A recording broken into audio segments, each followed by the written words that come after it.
नमस्ते प्रिय विद्यार्थियों। मैं मुकेश शर्मा हिंदी सागर क्लासेज में आप सभी का स्वागत करता हूं, अभिनंदन करता हूं। उम्मीद करता हूं कि आप खूब मेहनत कर रहे हैं। लगातार संघर्ष करिए, सफलता अवश्य मिलेगी एक न एक दिन। संघर्ष के समय व्यक्ति अकेला होता है, सफलता के समय उसकी दुनिया साथ होती है, कारवां साथ चलता है। तो जीवन में दो आप आगे बढ़ना चाहते हो तो शपथ ले लीजिए, या दो आप वादा करिए अपने जीवन में कि एक तो क्या है, एक तो खुद पर विश्वास, दूसरा मेहनत पर विश्वास।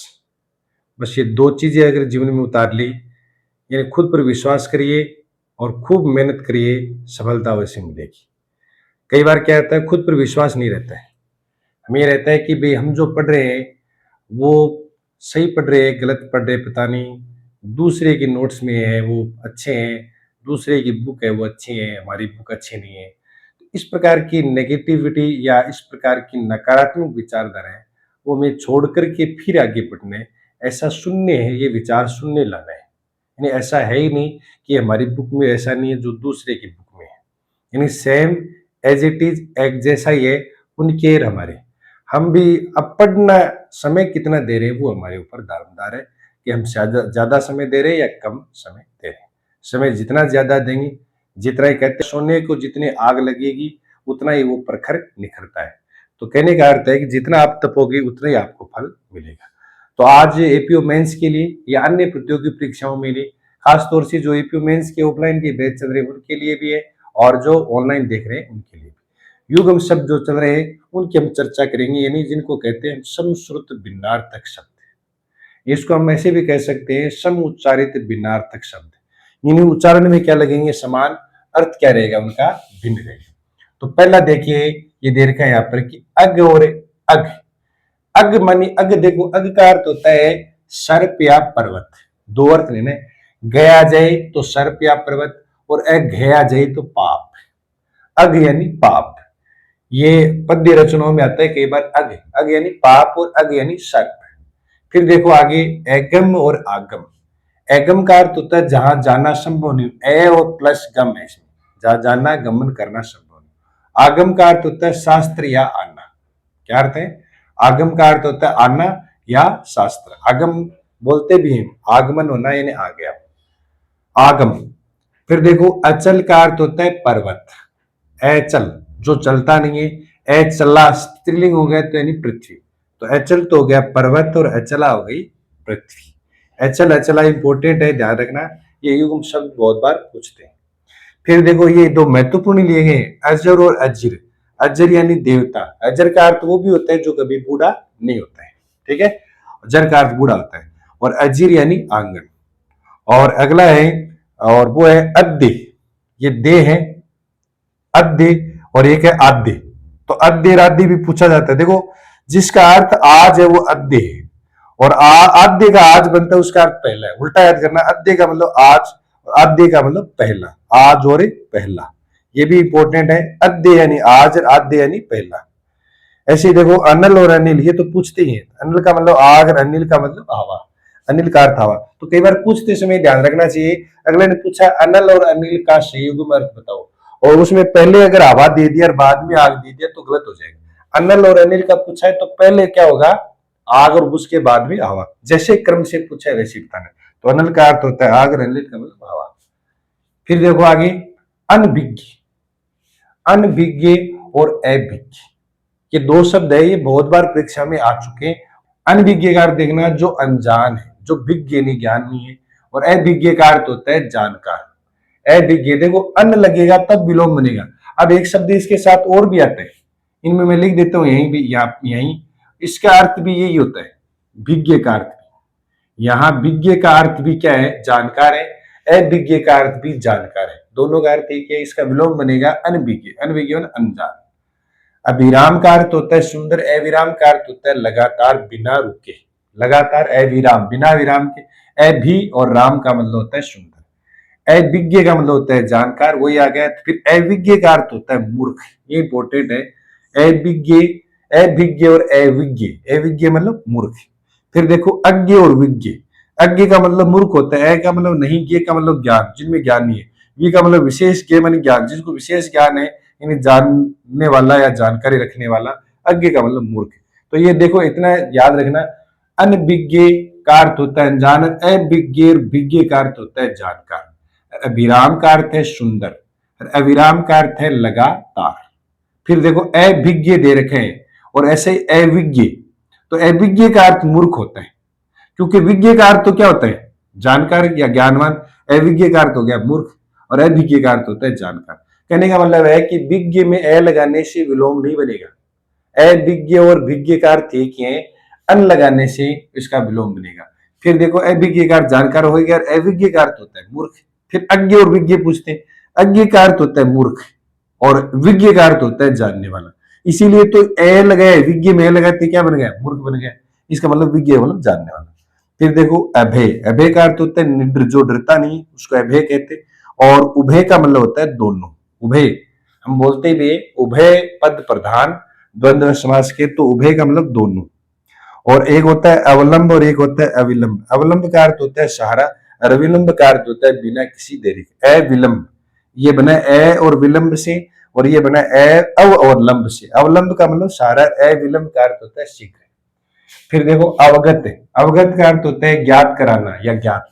अविगत का मतलब होता है दूर या अव्यक्त, जिसको हम व्यक्त नहीं कर सकते उसको अविगत कहते हैं। अविगत का मतलब जिसको हम व्यक्त नहीं कर सकते या जो दूर है, जो दूर चला गया। अविहित और अभिहित इंपॉर्टेंट है।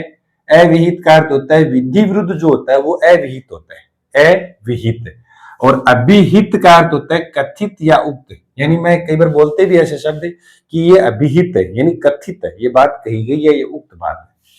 अवदान और अवधान, अवदान का मतलब होता है प्रशंसित कार्य, प्रशंसा योग्य कार्य। और अवधान का अर्थ होता है योग्य या ध्यान। अवधान मानी योग्य या ध्यान, अवधान ध्यान रखना। अवदान मानी प्रशंसित कार्य, अवधान का मतलब ध्यान। तो ध्यान याद रह जाएगा तो अवदान का वाला अपने आप अर्थ याद हो जाएगा। बाकी की याद आप दोनों रखें तो ज्यादा बेहतर रहता है। कई बार दो विकल्प में क्या दे देते हैं, अवधान का अर्थ ध्यान ध्यान दे देते हैं, तब दिक्कत आएगी। एक है अवधि और एक अवधि। देखो धी छोटी होता है समय हो जाएगा और धी बड़ी होती है क्या हो जाएगा, भाषा विशेष का नाम हो जाएगा। अवधि का मतलब समय बोलते हैं कितनी अवधि, तो उसमें धी छोटे आते हैं। अवमर्श, देखो संकर वाला आता है उसका स्पर्श होता है या संपर्क होता है, किसी से संपर्क करते हैं या स्पर्श होते हैं तो अवमर्श आता है। और षटकोण वाला आता है मूर्धन्य, तो उसका अर्थ होता है आलोचना, आलोचक या आलोचना।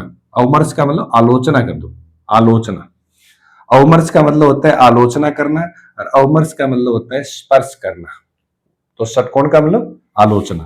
देखो अल्ली में ली छोटी है तो बवड़ा छोटा होता है, और ली बड़ी है अल्ली और आली में, और अल्ली आली छोटी ई है इसमें, इसका मतलब भवरा छोटा होता है तो छोटा हो जाएगा भवरा अर्थ। और एक बड़ी ई लगी हुई इसका मतलब सखी है वो बड़ी है, इसका मतलब है कि अल्ली अल्ली आ जाए, इसका अर्थ है तो होता है भवरा यानी छोटा है, छोटी है। और बड़ी का अर्थ होता है सखी, यानी सखी बड़ी होती है तो बड़ी, भवरा छोटा होता है तो छोटी। ऐसे आप याद रख सकते हैं। ये देखो मैं जितने भी आपको करवाऊंगा, जितने भी युग्म शब्द आपको करवाऊंगा वो महत्वपूर्ण महत्वपूर्ण करवाऊंगा, विगत परीक्षाओं में आए हुए उनमें से और पूछे जा सकते उनमें से, यानी मेरे अनुभव के आधार पर मैं आपको ये सारे के सारे इतने जो युग्म शब्द वो कराऊंगा। युग्म शब्द युग्म शब्दों की क्लास लगभग हमारी कितनी होगी, 5 या 6 क्लास होगी। मेरा मानना है कि 5 क्लास में हम लगभग क्लियर कर लेंगे।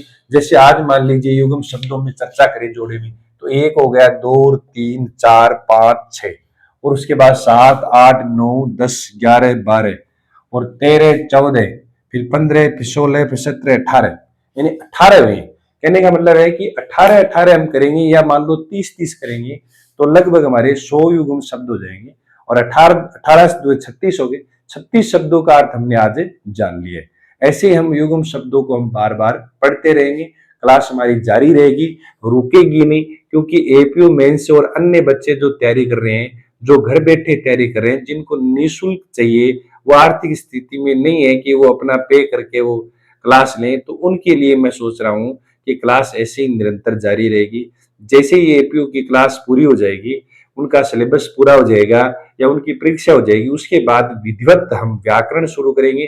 फिर देखना हम हमारी व्याकरण चलेगी लाइव क्लास में और व्याकरण हम बहुत बेहतर तरीके से पढ़ेंगे।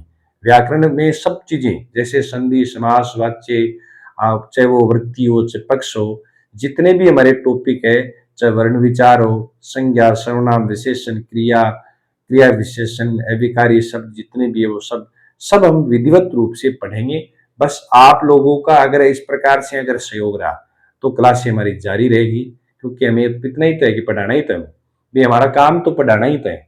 भी हम जब नौकरी लगे थे तब भी पहले पढ़ा रहे थे, नौकरी लगने के बाद विद्यालय में पढ़ा ही रहे हैं और वहां मेहनत कर रहे हैं, तो फिर आपको भी, आपके लिए भी कर सकते हैं। वहां पर भी जितनी उतनी मेहनत है जितनी आपके लिए कर रहे हैं, जितने आपके लिए कर रहे हैं उतनी वहां कर रहे हैं। कहने का मतलब है कि मेहनत करने वाला व्यक्ति है वो हर जगह मेहनत ही करेगा। और मैं ये कहता भी हूँ कि कई बार हमारे मन में नेगेटिविटी आ जाती है कि हम मेहनत कम कर रहे हैं, ऐसा नहीं। आप मेहनत खूब कर रहे हैं, बस इतना ही है कि पढ़ते समय आप तल्लीन होकर पढ़ें। संघर्षमय जीवन है साथियों, संघर्ष आपको करोगे, जितना ज्यादा संघर्ष करोगे उतना ही ज्यादा आप निखरोगे, और जब निखरोगे तो दुनिया आपको सैल्यूट करेगी।